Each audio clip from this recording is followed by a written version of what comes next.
Hello friends, you are all welcome to our channel मानस बेहरा 2030। आज हम बात करेंगे LIC का एक बेहतरीन प्लान है, इसका नाम है जीवन उत्सव। प्लान नंबर 871 के संबंध में यह एक non link non participating whole life और 10% गारंटेड इनकम देने वाली पॉलिसी है। This plan cover 3 generation. आज हम देखते हैं ये प्लान का एक केस स्टडी। कुछ जगह में उसका जो प्रीमियम है, प्राइस है, मैं उसको राउंड फिगर ले लूँगा। So my name is Manas Ranjan Behera. I am a future finance planner and MSI digital coach. जिसमें बताया हम एक लेते हैं केस स्टडी। सबसे पहले हम बात करते हैं इस प्लान के USP के संबंध में। तो यह एक नॉन लिंक पॉलिसी है, यानी कि इस पॉलिसी में शेयर मार्केट में होने वाले उतार चढ़ाव का कोई भी जोखिम नहीं रहेगा। यह एक होल लाइफ इंश्योरेंस पॉलिसी है, यानी कि इस पॉलिसी में आपको केवल थोड़े से समय प्रीमियम देना है और यह आजीवन आपको जो है बेनिफिट देती रहेगी। आजीवन इसमें आपका लाइफ कवर बना रहेगा। इस पॉलिसी में 5 साल से लेकर के 16 साल तक की प्रीमियम पेइंग टर्म है, यानी कि अगर कोई भी व्यक्ति ये चाहता है कि उसको बहुत शॉर्ट टर्म तक ही प्रीमियम पे करना है तो वह इस पॉलिसी को ले सकता है। इस पॉलिसी में गारंटेड इनकम फॉर लाइफ है, यानी कि आजीवन इस पॉलिसी में उस व्यक्ति को गारंटेड इनकम आती रहेगी।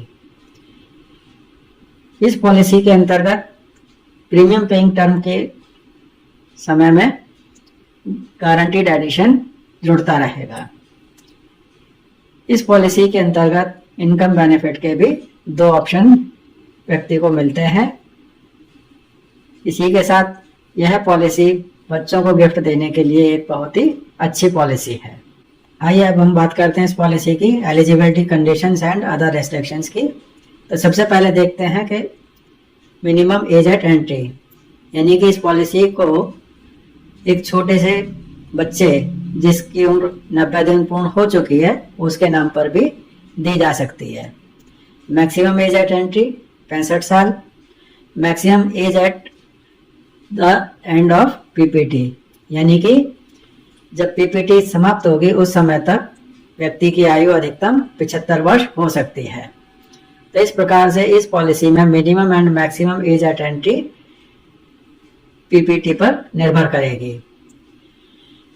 मिनिमम सम एश्योर्ड 5 लाख रुपए है। मैक्सिमम सम एश्योर्ड की कोई भी लिमिट नहीं है। यह व्यक्ति की आय पर और उसकी उम्र के पर निर्भर करेगा। प्रीमियम पेइंग टर्म इसमें 5 साल से लेकर 16 साल तक की है। Mode of payment yearly, half yearly, quarterly या मंथली मोड में इस पॉलिसी का प्रीमियम पे किया जा सकता है। मंथली मोड में केवल NACH के माध्यम से या सैलरी सेविंग के माध्यम से ही यह पॉलिसी ली जा सकती है। इस पॉलिसी के अंतर्गत डेफरमेंट पीरियड भी है, यानी कि पॉलिसी प्रीमियम पेमेंट टर्म के बाद में अगले कुछ समय तक इसमें बीमा धारक को कुछ भी नहीं मिलने वाला है। और इसमें यदि PPT 5 साल की है तो डेफरमेंट पीरियड 5 साल का होगा। PPT यदि 6 साल की है तो उसमें डेफरमेंट पीरियड 4 साल का। इसी तरीके से PPT 7 साल की है तो 3 साल का डेफरमेंट पीरियड, और 8 साल से लेकर के 16 साल तक की PPT में 2 साल का डेफरमेंट पीरियड होगा। अब बात करते हैं इस पॉलिसी के बेनिफिट्स की। तो सबसे पहले है सर्वाइवल बेनिफिट। तो बीमा धारक को इस पॉलिसी के अंतर्गत सर्वाइवल बेनिफिट के 2 ऑप्शन हैं, जिसमें से वह कोई भी एक ऑप्शन ले सकता है। सबसे पहले आ जाता है रेगुलर इनकम बेनिफिट, यानी कि बीमा धारक चाहे तो बेसिक सम एश्योर्ड का 10% के बराबर धनराशि आजीवन प्रति वर्ष लेता रह सकता है।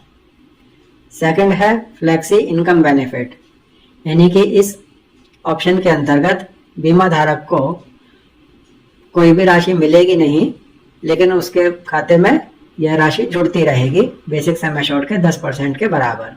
और इस धनराशि पर LIC 5.5% सालाना कंपाउंडिंग इंटरेस्ट भी जोड़ती रहेगी। और इस धनराशि का भुगतान या तो वह व्यक्ति जब भी चाहे उसको निकाल सकता है या पॉलिसी सरेंडर करते समय, या इस बीच में यदि बीमा धारक की डेथ हो जाती है तो उस कंडीशन में यह धनराशि मिल जाएगी। यहाँ यह धनराशि यदि बीमा धारक चाहे निकालने के लिए तो वह पूरी धनराशि नहीं निकाल सकता, और वह जब भी निकालना चाहेगा तो उस समय पर जो भी उसका फंड बन चुका होगा उसका मैक्सिमम एक पॉलिसी ईयर में 75% के बराबर ही निकाल सकता है, और शेष बची धनराशि और उसमें आगे जोड़ने वाले इनकम बेनिफिट पर LIC पुनः 5.5% सालाना के हिसाब से ब्याज जोड़ती रहेगी। सेकंड आ जाता है गारंटीड एडिशन। तो इस पॉलिसी में प्रीमियम पेइंग टर्म में 40 रुपये पर 1000 पर ईयर के हिसाब से गारंटीड एडिशन जुड़ता रहेगा। अब बात करते हैं डेथ बेनिफिट की। तो इस पॉलिसी में डेथ बेनिफिट के अंतर्गत basic sum assured on death का भुगतान एक्रूड गारंटीड एडिशन के साथ में बीमा धारक के नॉमिनी को किया जाता है। और यहाँ सम एश्योर्ड ऑन डेथ से मतलब है कि बेसिक सम एश्योर्ड या उसके एनुअल प्रीमियम के 7 गुने या उसके द्वारा भुगतान किए गए समस्त बेसिक प्रीमियम के 105% में से इन तीनों धनराशियों में से जो भी अधिक होगा वही सम एश्योर्ड ऑन डेथ माना जाएगा। यदि बीमा धारक की पॉलिसी बंद पड़ी हुई है और उसकी डेथ हो जाती है और यह policy paid up value acquire कर चुकी है, लेकिन उसके पेड अप वैल्यू 2 लाख रुपए से कम की है, तो उस दशा में उसके नॉमिनी को पेड अप सम एश्योर्ड का भुगतान एक्रूड गारंटीड एडिशंस के साथ में कर दिया जाएगा। आइए अब इस पॉलिसी को हम एक उदाहरण के माध्यम से समझ लेते हैं। यहाँ यह माना गया है कि एक व्यक्ति जिसकी उम्र 30 साल है, सम एश्योर्ड 10 लाख रुपए, PPT 16 साल यानी कि प्रीमियम पेइंग टर्म 16 साल है। इस दशा में उसका फर्स्ट ईयर का प्रीमियम विद GST 61,394 रुपये होगा, रिन्यूअल प्रीमियम 60,072 रुपये। अब यहाँ यह माना गया है कि उसने सर्वाइवल बेनिफिट का ऑप्शन 1 लिया है। तो यहाँ हम देखेंगे कि 16 साल तक वह व्यक्ति प्रीमियम जमा करेगा, उसके बाद में 2 साल का इसमें डिफरमेंट पीरियड होगा और 19वें साल से उसको गारंटीड इनकम बेनिफिट या सर्वाइवल बेनिफिट होल लाइफ मिलता रहेगा, और यह मिलेगा उसको 1 लाख रुपए हर साल, यानी कि 10 लाख रुपए जो उसका बेसिक सम एश्योर्ड था उसका 10% के बराबर। अब यह हम देखते हैं कि जहाँ उसको 19वें साल से मिल रहा है, तो यह 19वां साल जहाँ कहाँ से आया, तो इसके लिए LIC ने एक लिस्ट दी हुई है और जिसके अनुसार हम देखते हैं कि यहाँ उसकी हमने PPT 16 साल ली हुई है, तो 16 साल PPT की दशा में इनकम बेनिफिट जो स्टार्ट होगा उसका 19वें साल से होगा। इसी प्रकार से 5 साल, 6 साल, 7 साल या 8 साल यदि PPT है तो उनका जो इनकम बेनिफिट स्टार्ट होगा वो 11वें साल से होगा। इसी प्रकार से 9 साल PPT की दशा में 12वें साल से स्टार्ट होगा। तो यह किसी भी बीमा धारक को इनकम बेनिफिट इस लिस्ट के अनुसार ही शुरू होगा। अब हम इस में हम देखते हैं कि डेथ बेनिफिट क्या होगा। इसी उदाहरण को हम आगे बढ़ाते हैं। यहाँ बेसिक सम एश्योर्ड 10 लाख रुपए था और PPT 16 साल थी और SB ऑप्शन जो था 1 था। अब यहाँ हम लेते हैं कि यदि बीमा धारक की डेथ PPT के दौरान ही हो जाती है, यानी कि प्रीमियम पेइंग टर्म अवधि के दौरान ही हो जाती है, और यहाँ यह मान लिया हमने कि डेथ जो है बीमा धारक की पॉलिसी लेने के 10 साल के बाद में यानी 11वें साल में होती है, तो उस दशा में उसके नॉमिनी को क्या मिलेगा। तो यहाँ 3 बातों पर ध्यान दिया जाएगा।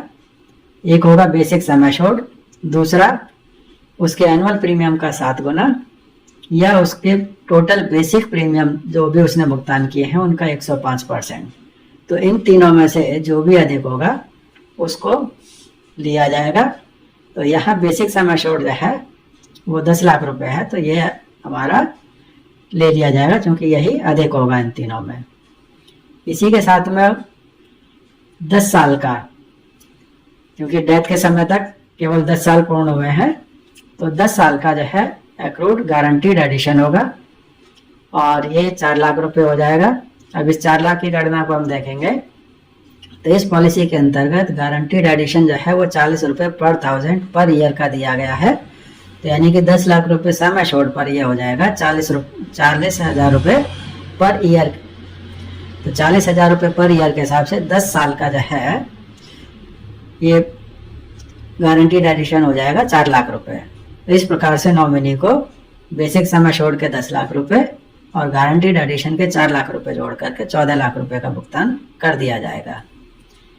लेकिन यदि उस बीमा धारक की डेथ पीपीटी के बाद में होती है, यानी कि प्रीमियम पेइंग टर्म के बाद में होती है, तो उस दशा में बेसिक सम एश्योर्ड का भुगतान एक्रूड गारंटीड एडिशन के साथ में कर दिया जाएगा।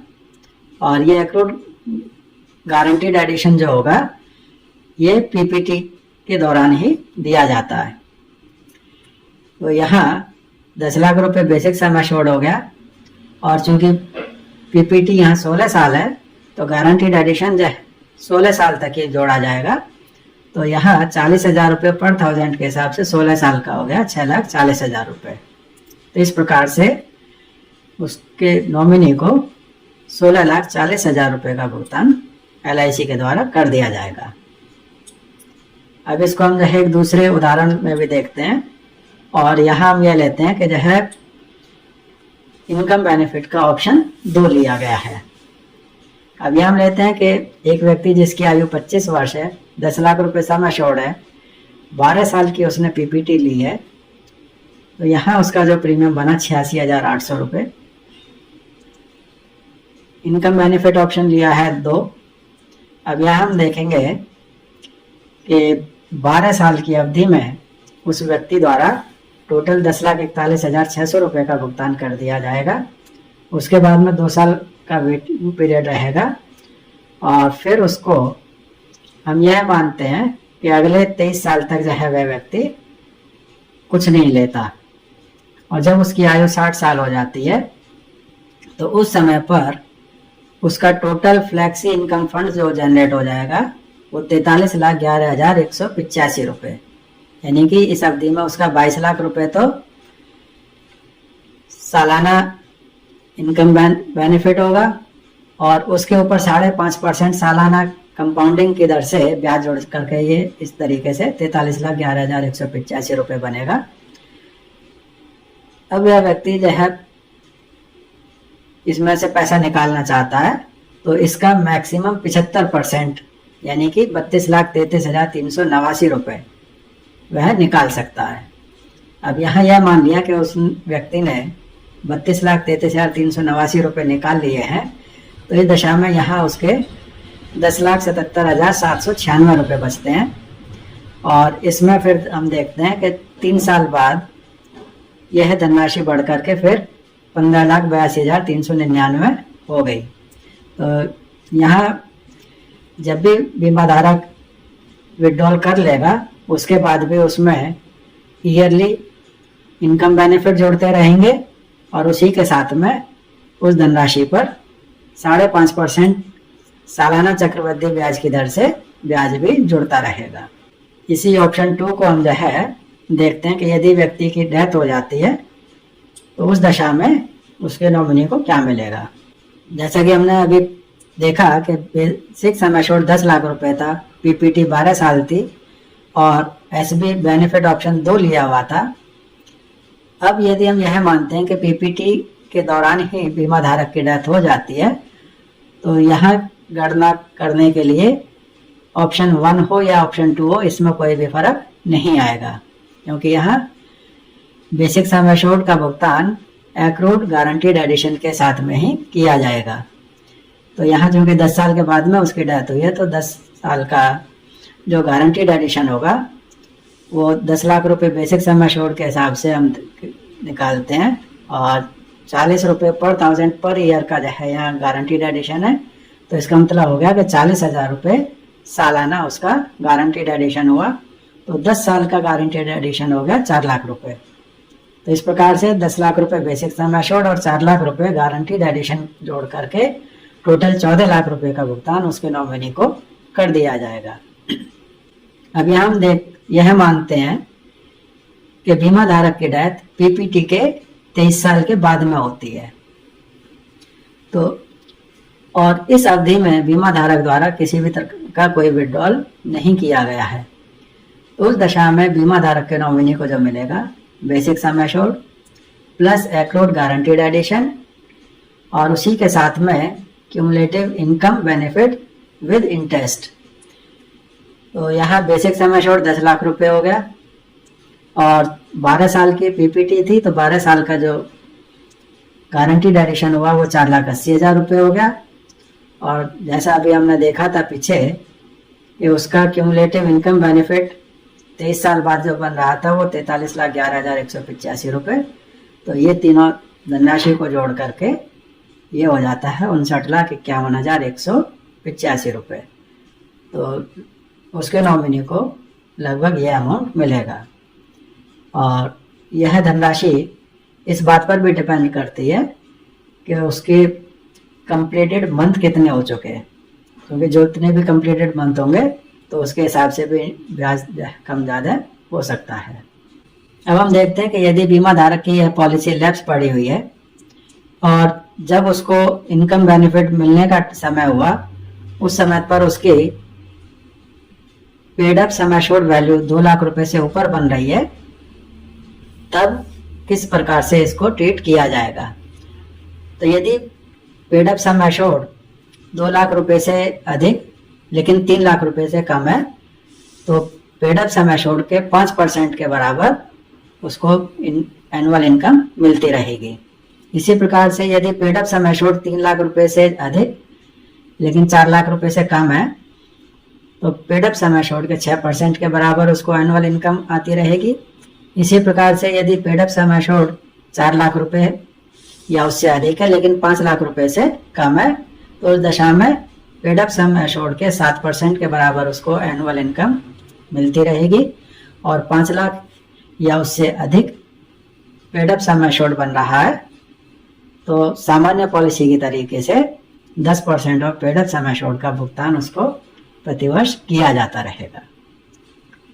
अब बात करते हैं इसके अदर फीचर्स की। तो ये आ जाता है option to take death benefit in installment, यानी कि अन्य पॉलिसियों की तरह इस पॉलिसी में भी बीमा धारक को यह सुविधा उपलब्ध है कि वह इस ऑप्शन को ले सकता है और इस दशा में बीमा धारक की डेथ होने पर उसके नॉमिनी को डेथ क्लेम का भुगतान एक मुश्त ना होकर के उसके द्वारा चुनी गई अवधि में किया जा सकता है और यह अवधि 5 साल, 10 साल या 15 साल के हो सकती है। अब बात करते हैं ऑप्शनल राइडर्स की, यानी कि इस पॉलिसी में बीमा धारक को कौन कौन से ऑप्शनल राइडर उपलब्ध हैं। तो सबसे पहले है accidental death and disability benefit rider, फिर है एक्सीडेंट बेनिफिट राइडर। और यहाँ यह ध्यान देने योग्य है कि बीमा धारक इन दोनों में से कोई एक राइडर ही ले सकता है। इसी प्रकार से new term assurance rider, new critical illness benefit rider और प्रीमियम वेवर बेनिफिट राइडर, ये 3 राइडर और हैं। तो प्रीमियम वेवर बेनिफिट राइडर किसी भी बच्चे की पॉलिसी पर ही लिया जा सकता है और यह राइडर लेने के लिए बीमा धारक को एक अतिरिक्त धनराशि का भुगतान करना होता है। बात करते हैं अदर बेनिफिट्स की। तो सबसे पहले लोन, यदि बीमा धारक ने इस पॉलिसी के अंतर्गत एसबी का ऑप्शन 2 लिया हुआ है तो उस बीमा धारक को इस पॉलिसी में लोन की सुविधा भी उपलब्ध है। रिवाइवल, यानी कि अगर यह पॉलिसी लैप्स हो जाती है तो फर्स्ट अनपेड प्रीमियम की तिथि से 5 साल के अंदर अंदर बीमा धारक अपनी इस पॉलिसी को चालू करवा सकता है। सरेंडर, यानी कि अगर बीमा धारक ने इस पॉलिसी में कम से कम 2 साल के प्रीमियम जमा किए हुए हैं तो वह इस पॉलिसी को सरेंडर भी कर सकता है। लेकिन फ्रेंड्स, आपको कभी भी अपनी पॉलिसी सरेंडर करने के विषय में नहीं सोचना चाहिए। यदि आपने पॉलिसी ली है तो हमेशा उसको कंटिन्यू ही रखें, और यदि कोई ऐसी विषम परिस्थितियां आ जाती हैं तो दशा में आप इस पॉलिसी के अगेंस्ट में लोन लेकर के भी अपना काम निकाल सकते हैं और पॉलिसी को चालू रख करके अपने परिवार को आर्थिक सुरक्षा की गारंटी प्रदान करते रहें।